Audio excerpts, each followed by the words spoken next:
running it in the test stand. You got the ignition unit itself back here, engine kill, ignition battery, receiver battery, 32:1 fuel.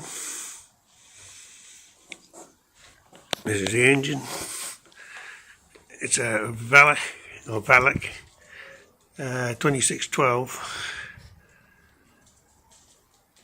That's going to be too small for the airplane. I'm going to have to go up a size.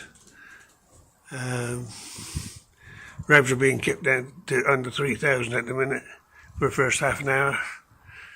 It's had about 15 minutes running in total now, so I'm going to have to adjust the tappets.